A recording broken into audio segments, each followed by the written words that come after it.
അമ്മ ഒരു കഥ പറഞ്ഞു തരോ? കഥ പറയാ. ഏത് സിനിമയുടെ കഥയാണെന്ന് ഇങ്ങോട്ട് പറയണം. ഒരിടത്ത് അച്ഛനും അമ്മയ്ക്കും 2 മക്കളുണ്ടായിരുന്നു. മൂത്തത് മോള്, രണ്ടാമത്തെ മോൻ. ഈ മോളെ കെട്ടിച്ചു വിടാൻ പ്രായമായപ്പോ അവര് കല്യാണം കഴിപ്പിച്ചു വിട്ടു. പക്ഷേ കല്യാണം കഴിച്ചു പോയ ആളിന് ഇച്ചിരി മെന്റൽ പ്രോബ്ലം ഒക്കെ ഉണ്ടായിരുന്നു. ഇത് അവരോട് മറച്ചു വെച്ചിട്ടാണ് ഈ ചേച്ചീനെ അവർ കല്യാണം കഴിക്കണേ. അത് കഴിഞ്ഞ് അവർക്കൊരു കുട്ടിയായപ്പം ഈ ഭർത്താവ്, ഈ മെന്റൽ പ്രോബ്ലം ഉള്ള ഭർത്താവ് ഈ കുട്ടീനെയും കൊണ്ട് സൂയിസൈഡ് ചെയ്തു.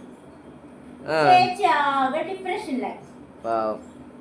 അപ്പൊ ഈ അനിയൻ കുട്ടനുണ്ടല്ലോ, ഇദ്ദേഹം പറഞ്ഞു ചേച്ചി ഇങ്ങനെ ഒരു ജീവിതമൊക്കെ നശിച്ച് ഇങ്ങനെ നിൽക്കണുണ്ട്, ഞാനും ചേച്ചിയുടെ കൂടെ തന്നെ ഉണ്ടാവും എന്ന് പറഞ്ഞു. ഇവർക്ക് കുറെ സ്വത്തൊക്കെ ഉണ്ട്. അപ്പൊ ഇവര് 2 പേരും കൂടെ ആ സ്വത്തൊക്കെ നോക്കി നടത്തണം. അപ്പൊ ചേച്ചിയമ്മയായിട്ട് വീട്ടിൽ ഇരിപ്പുണ്ട്.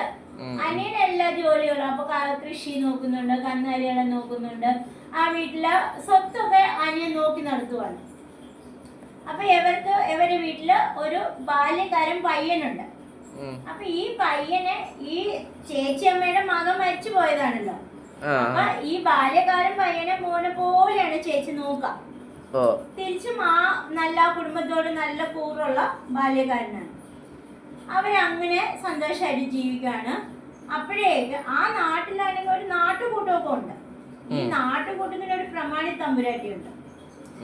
ഈ പ്രമാണി തമ്പുരാട്ടിയും ഈ ചേച്ചിയമ്മയായിട്ട് റിലേഷൻ ഉണ്ട്.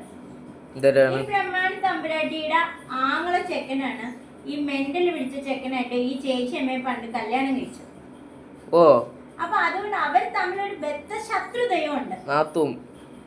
ഒരു അങ്ങനെ ചേച്ചി മിണ്ടണോന്നോ അങ്ങനെയൊന്നുമില്ല. അപ്പൊ ആ നാട്ടിലാണെങ്കിൽ എല്ലാ വർഷവും ഉത്സവം വരും. ഉത്സവം വരുമ്പോഴേ ഈ ചേച്ചിയമ്മയും ഈ ബാല്യക്കാരൻ പയ്യനും ഈ അനിയൻ ചെക്കനും എല്ലാരും ഒന്നിച്ചാണ് ഉത്സവം കാണാനൊക്കെ പോവുക. ഉത്സവത്തിന് ഉടുക്കുന്ന ഡ്രസ്സൊക്കെ ഈ ബാല്യക്കാരൻ പയ്യനാണ് ഈ ചേച്ചിയമ്മയ്ക്ക് മേടിച്ചു കൊടുക്കാൻ. അപ്പൊ നമ്മളെയൊക്കെ നാട്ടിലെ ക്ലബുകളുടെ ഉത്സവം പോലെ തന്നെ അവസാനം ഒരു മത്സരമൊക്കെ ഉണ്ട്. ഈ മത്സരത്തില് ഈ നാട്ടുപ്രമാണി തമ്പുരാട്ടിയുടെ ടീമുണ്ടാവും, ഈ ചേച്ചിയമ്മയുടെ വീട്ടിലെ ടീമുണ്ടാവും. വർഷങ്ങളായിട്ട് ചേച്ചിയമ്മയുടെ വീട്ടിലെ ടീമാണ് ജയിച്ചു വരുന്നത്. അതിന് മേൽനോട്ടം കൊടുക്കുന്നത് ഈ ബാല്യക്കാരൻ പയ്യനുമാണ്. സിനിമ മനസ്സിലായ? ഏകദേശം. അപ്പൊ ഇത് ഇനി ഈ കേട്ടോണ്ടിരിക്കുന്ന പ്രേക്ഷകർ നിങ്ങൾക്ക് മനസ്സിലായാൽ നിങ്ങൾ കമന്റ് ചെയ്യൂ. ഒപ്പം ഞങ്ങളുടെ ചാനൽ ഒന്ന് സബ്സ്ക്രൈബും ചെയ്യൂ.